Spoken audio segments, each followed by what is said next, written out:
customer, China. It doesn't hurt the U.S.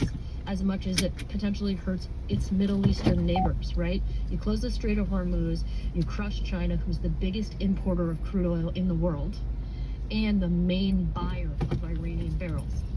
So that then, and they've been very neutral about how they've responded to this whole conflict. And you don't want to, necessarily hurt your ally as much as you hurt your enemy.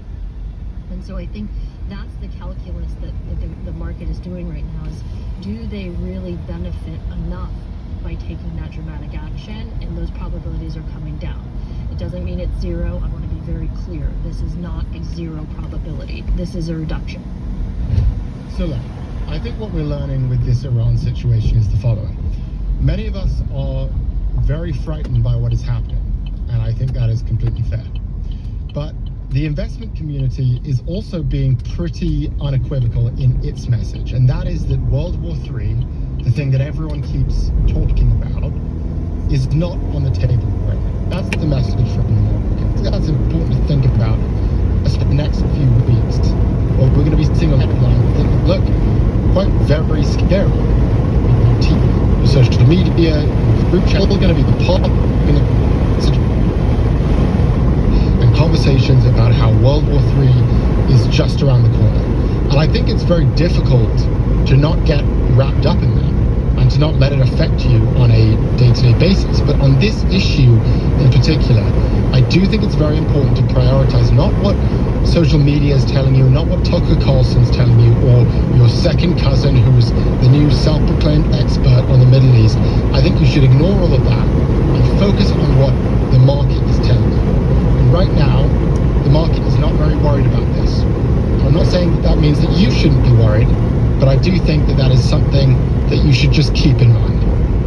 We'll be right back. And if you're enjoying the show so far, be sure to like and subscribe to the Prof G Pod YouTube channel at the link below. Support for the show comes from Grooms. If you ask.co is, as of this weekend, officially a reality. But as with all Tesla events, there is an important question here, and that is, how real is this reality? Was this a legit launch, or was it, as Scott predicted a couple of weeks ago on this podcast, a fake launch or some sort of marketing stunt? We're going to get to this event, and it's going to be a bunch of jazz hands with bullshit like the Revolven or robots or, I don't know, flamethrowers. He's going to pull out anything he can out of his ass to say, hey, look over here, and ignore the fact we are still way off from autonomous driving. And the answer is something in between. I don't think jazz hands would be a fair assessment of what happened over the weekend.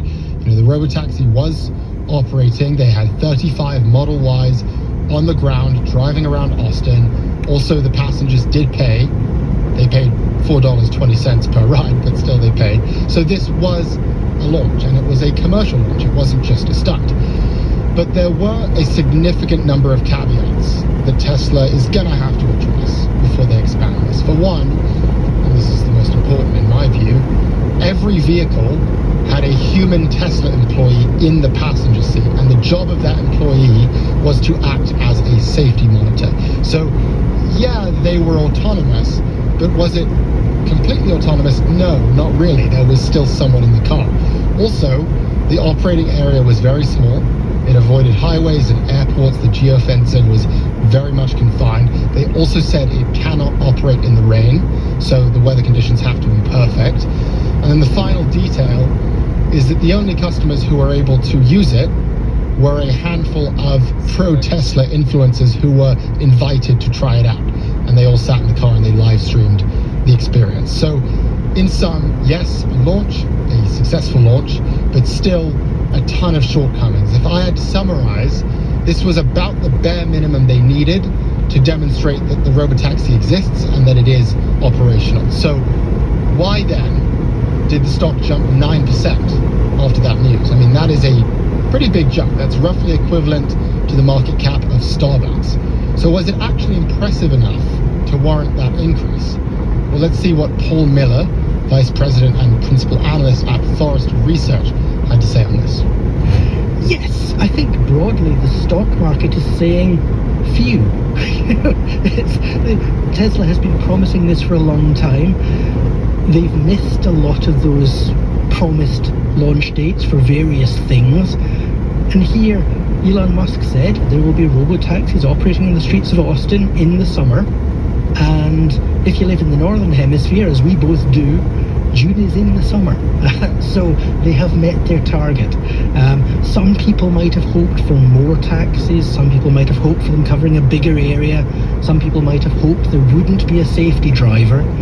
But the promise was robo-taxis in Austin in the summer, and they've met that promise. So the stock market has gone, job done. So look, we have to give credit where credit's due. Tesla has a robotaxi and it appears to work. And I think if you're a Tesla investor, that is big news. As I've said before, the biggest question mark for Tesla isn't Elon and his drug habits or his relationship with Trump. It's the robotaxi. That is what is driving the valuation. And so we should be honest, this was a great signal. But at the same time, you also have to be realistic about this business. And my sense is that many investors on Wall Street continue to be overly optimistic, overly idealistic about the prospects and the timeline of this business. ARK, for example, they believe that the robotaxi will generate over $600 billion by 2029, and that it'll also make up 60% of Tesla's overall business. That just seems a bit too much to me. Dan Ives, who we've had on the podcast, he thinks that Tesla's market cap will double over the next few years exclusively because of the robotaxi.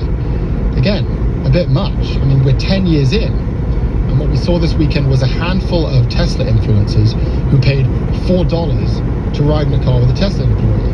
And to me, that's not that impressive, especially when you compare it to Waymo, which is doing 250,000 paid rides every single week.